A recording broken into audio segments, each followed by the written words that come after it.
ہماری زندگیوں میں آج کل ڈپریشن بہت زیادہ ہے۔ سوال یہ ہے کہ ڈپریشن سے کیسے نکلیں؟ جسم کو خوراک کی ضرورت ہوتی ہے اور روح کو اذکار کی عبادت کی۔ آپ اس کے بارے میں سوچ لیں تو آپ ضرور اس سے نکل جائیں گے۔ نفس کی اسٹڈی کریں، آپ کو پتہ چلے گا آپ کا وجود جسم میں ایک مادی شکل میں ہے، یہ روح ہے، اور روح جو ہے اور جسم جو ہے دونوں کو خوراک چاہیے۔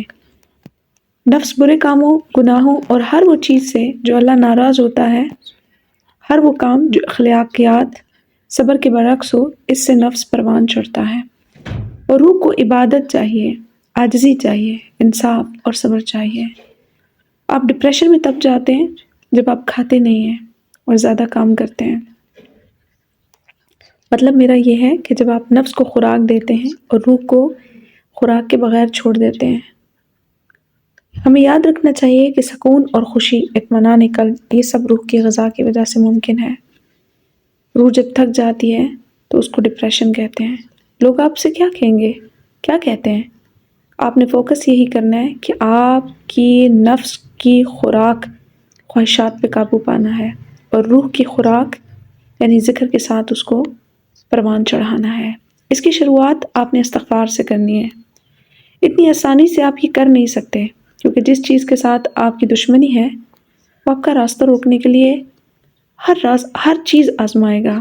یہ نہیں ہے کہ کچھ ہوگا نہیں، آپ نے استغفار شروع کرنی ہے، لازمی لازمی لازمی۔ اس میں اگر آپ اللہ کے سامنے روئیں گے تو بس سمجھ لیں بات بن گئی۔ استغفار میں اللہ کے سامنے رونا اس طرح کام کرے گا جیسے آگ پر پانی ڈالا جاتا ہے، حالات بہتر ہو جائیں گے، پھر ذکر کی طرف جایا جائے۔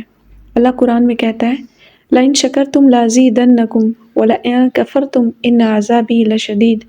اگر تم شکر ادا کرتے رہو گے تو میں تمہیں تمہاری نعمتوں میں اضافہ کر دوں گا۔ پھر فرماتا ہے فَاذْكُرُونِي أَذْكُرْكُمْ وَاشْكُرُوا لِي وَلَا تَكْفُرُونَ۔ بندو مجھے یاد کرو، میں تمہیں یاد کروں گا، اور میری نعمتوں کا انکار نہ کرو۔ پھر اللہ فرماتا ہے ادعونی استجب لکم، تم لوگ مجھ سے دعا کیا کرو اور ضرور کیا کرو، میں قبول کروں گا۔ پھر اللہ کہتا ہے وما کان اللہ معذبہم وہم یستغفرون۔ اگر مومنین اللہ تعالیٰ سے گناہوں پر معافی مانگیں تو اللہ تعالیٰ ان پر عذاب نہیں نازل فرماتا۔ دیکھیں اس کے علاوہ کوئی حل نہیں ہے۔ جب آپ کوتاہی کرتے ہیں یعنی اپنے نفس کو غذا دیتے ہیں، اللہ کی نافرمانی کرتے ہیں اور ہر وہ کام کرتے ہیں جس سے شیطان کو تسکین پہنچے، جس سے شیطان آپ کو اپنا چیلا بنا لے، جو ہر کام شیطان چاہتا ہے کہ انسان راستوں سے بھٹک کے وہ سب کام کرے، جھوٹ، فریب، مکاری، دل دکھانا، سود خوری، حرام خوری، زنا، بد اخلاقیات، ماں باپ کی تکالیف دینا، ہر وہ کام جو معاشرتی طور پہ، معاشی طور پہ بہت پست ہو، وہ شیطان کو تسکین دیتا ہے، اور یہی نفس کی خوراک ہے۔ اس کو روکنا ہے۔ جب نفس کی خوراک رک جائے گی تو روح کی خوراک بڑھنے لگ جائے گی، اور روح کو کیا ملنا چاہیے؟ ذکر۔ یاد رکھیں کہ جب ذکر ملتا ہے تو پھر ڈپریشن ختم ہو جاتا ہے۔ اس کے علاوہ کوئی ڈپریشن ہے ہی نہیں۔ لوگ آپ کو یا تو دوائی بتا دیتے ہیں یا ذہنی دباؤ کم کرنے کے لیے کوئی موٹیویشن یاد دے دیتے ہیں۔ یاد رکھیں کہ یہ ویسی بیماری ہے کہ اس میں اللہ سے تعلق بنائے بغیر یہ دور نہیں ہوتی ہے، چاہے سالوں سال دوائیاں کھا لیں۔ بہت زیادہ زندگی میں اکثر سینسٹیو ایشوز ہوتے ہیں۔ ہر شخص کی زندگی کا ایک الگ سے مدار ہے۔ کسی کے لیے وہ بات بہت بڑی ہے اور کسی دوسرے کو وہ سمجھ ہی نہیں آتی یا وہ اس کو اہمیت ہی نہیں دیکھتا۔ ڈپریشن کی بہت بڑی وجہ ہے کہ آج کے معاشرے میں خود غرضی عروج پر ہے، خود پسندی عروج پر ہے، خود پرستی عروج پر ہے۔ ہر شخص یہ چاہتا ہے کہ میں اپنی چیز منواؤں، اپنا آپ منواؤں، اپنی عقل منواؤں، اپنا پیسہ منواؤں، اپنا حسن منواؤں۔ بس جہاں پر اس کو مات ہوتی ہے وہاں پہ اس کو ایسے لگتا ہے جیسے میری بے عزتی ہو گئی، کوئی دوسرا میرے سے جیت کیسے گیا؟ یہ آغاز ہے انزائٹی کا. اس کو یہیں پہ روک دینا ہے، کیونکہ یہ وسوسے ہیں، کیونکہ یہ شیطان کے خناس ہیں، کیونکہ شیطان یہ احساس کمتری کا احساس دلا رہا ہے، احساس زیادتی کا احساس دلا رہا ہے. احساس کمتری کیسے؟ یعنی لوگوں سے اپنے آپ کو کمتر سمجھ رہا ہے، اور پھر اس سے جیلسی کا عنصر پیدا ہوتا ہے، اور اس کی بنا پر دوسروں سے حسد انسان کرتا ہے اور چاہتا ہے کہ ان سے ان کی نعمتیں چھن جائیں اور میں صرف حقدار ہوں ان نعمتوں کا، اور کوئی دنیا کا بندہ بشر اس کا حقدار نہیں ہے، جبکہ ایسا تو نہیں ہے نا. اور احساس زیادتی کیسے ہوتی ہے؟ کہ اپنے آپ کو اونچا سمجھتا ہے، غرور میں رہتا ہے، دوسروں کو کمتر سمجھتا ہے، نیچ سمجھتا ہے، یعنی متکبر بن جاتا ہے. اور متکبر بھی کیسا؟ کچھ لوگوں کو اپنی چال کا کبر ہے، کچھ کو اپنے اقتدار کا، کچھ کو اپنے حسن کا، کچھ کو اپنی عقل کا، اور کچھ لوگ کول نظر آنے کے چکر میں متکبر بنتے ہیں. کچھ اس لیے کہ ہمیں دنیا داری بڑی اچھے طریقے سے نبھانے آتی ہے، ہم جیسی عقل کوئی نہیں رکھتا. وہ چاہتے ہیں کہ بس وہ لوگوں میں ہر طرف سے سراہے جائیں، وہ کہا جائے کہ ہاں میرا تو کوئی مقابلہ ہی نہیں کر سکتا. یہ خود پسندی ہے. دونوں صورتیں انسان کو خود پرستی میں مبتلا کر دیتے ہیں اور پھر گناہ بھی ہو جاتے ہیں. ہمیں ان سے بچنا ہے اور اللہ کے ذکر کو بلند کرنا ہے.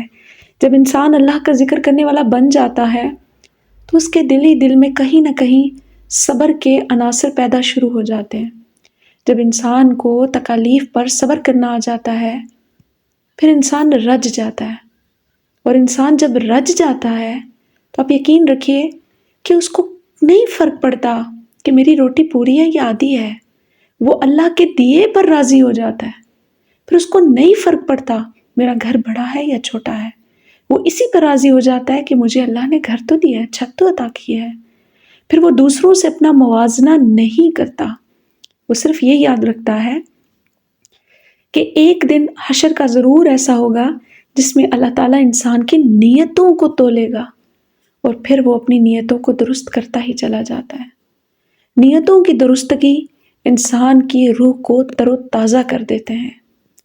اور بس ہم بہت سارے کام ان دنیاوی معاملات میں پھنس کے لوگوں کی خاطر کر جاتے ہیں، اور اسی لیے ہماری نیتیں پل پل پل پل بدلتی ہیں، بگڑتی ہیں، اور پھر ان نیتوں کے اعمال میں وہ ہم سے کام انجام ہوتے ہیں کہ جس کا کوئی ریوارڈ نہ دنیا میں ہے نہ آخرت میں ہے، کیونکہ وہ تو صرف لوگوں کے لیے کیا گیا.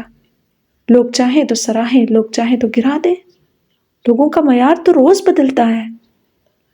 لہٰذا اپنی ذات کو اٹھا کے اللہ کے سامنے رکھ دیجئے. اللہ سے کہیں اللہ میں ایسی حالت میں پہنچ گئی ہوں جو میرا ذہن اور میرا جسم اور میرے جسم کا سارا نظام درہم برہم ہو گیا ہے. اللہ جی چکنا چکنا چور چور، ہر طرف سے ٹوٹا ٹوٹا سا میرا دل میں آپ کے سامنے ذکر سے بھرنا چاہتی ہوں.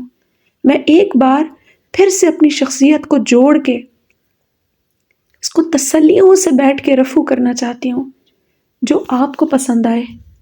لوگوں نے تو اس دل کی قدر نہیں کی، لوگوں نے تو اس زندگی کی قدر نہیں کی، اور میں بھی نادان تھی کہ میں لوگوں کے معیار کی وجہ سے اپنے آپ کو ٹھیک کرتی رہی. میرا معیار تو صرف آپ کا حکم ہو، آپ کے نبی علیہ الصلوۃ والسلام کی تعلیمات ہوں. اے اللہ جو میں کچھ دیر کو بھٹک گئی تھی اور مجھے ڈپریشن انزائٹی کی بیماری لگ گئی، ان ساری روحانی بیماریوں کو دور کر دیں اور مجھے پھر سے ایک مکمل مضبوط یقین کامل کے ساتھ، تصدیق بالقلب، اقرار باللسان کے ساتھ مجھے پھر سے بہترین مومن بنا دے. اللہ میرا اور آپ کا حامی و ناصر ہو. السلام علیکم.